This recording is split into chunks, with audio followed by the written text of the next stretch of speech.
Hi. How you guys doing? Good. I miss everybody like crazy. Hope you guys are all doing okay.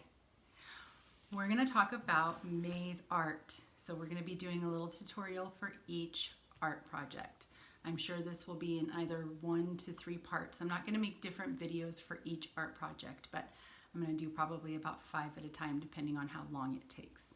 Okay? So before we get started, I wanted to talk a little bit about our lesson plans. I've always followed the guidelines for the Department of Education for what preschool children should be learning. And we've always done, obviously, learning developmentally. We're incorporating the different domains of development in our art. But it wasn't until this quarantine that I actually started blocking it out and doing it in sections. I really like that idea because I think it just streamlines it and makes sure that we're working on, exactly what we're working on. Parents know what we're working on. It just kind of makes it really clear for everyone. Having said that, we are not going to be doing that this month because when you're working with number recognition, counting, letter sounds, and you're just doing that, a lot of that, it can just feel very academic and the kids could lose interest, okay? So I am incorporating, sort of infusing them together, which is pretty much how I would typically do it before pre-quarantine. But we're going to be learning about letters. We're going to be learning about letter sounds, and I'm even introducing the beginning sound of words and all of that to just kind of get them excited about learning how to read. So we're going to be doing that along with colors. We're going to be talking about colors, not just primary, but also secondary colors. And I think those are the 2. Letter recognition, introduction to reading, and colors. Also, obviously, we're talking about spring. Always talking about the season. I love that. So, yeah. Okay, let's get started. The first, we're going to go to the letters. So I'm just going to do all the letters in one because we do the letters the same each time. So they're just going to cut the circle. You're going to talk about the shape with them. You're going to talk about the letter, what words start with this letter, what the letter sounds like, what the difference is between a capital and a lowercase. Okay. And then always when you're talking about what does a letter sound like, if you refer back to Zoophonics, T, Timothy, Tiger goes ta, ta, ta. That's just so ingrained in them because we've been doing it. Well, for some of them, it's been 2 years.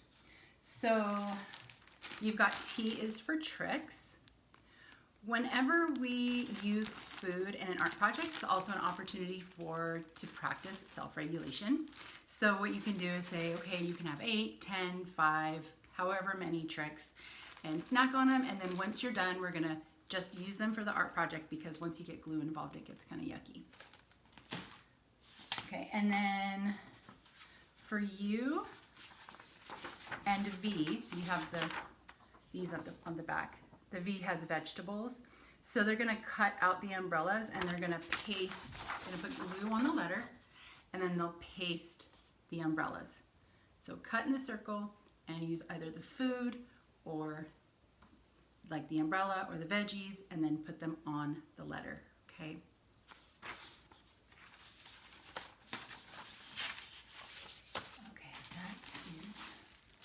Those are our letters.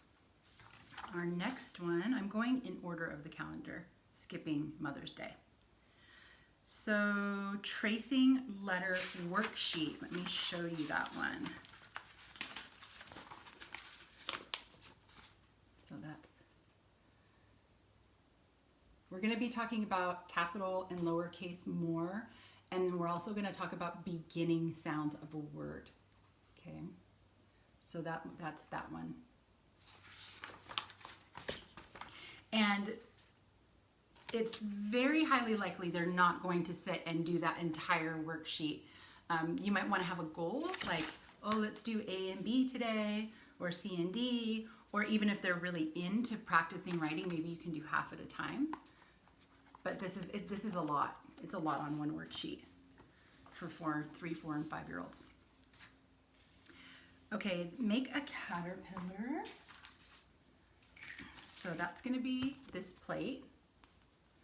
And what they're going to be doing is they're going to cut this black line. You can see how that would look like a caterpillar.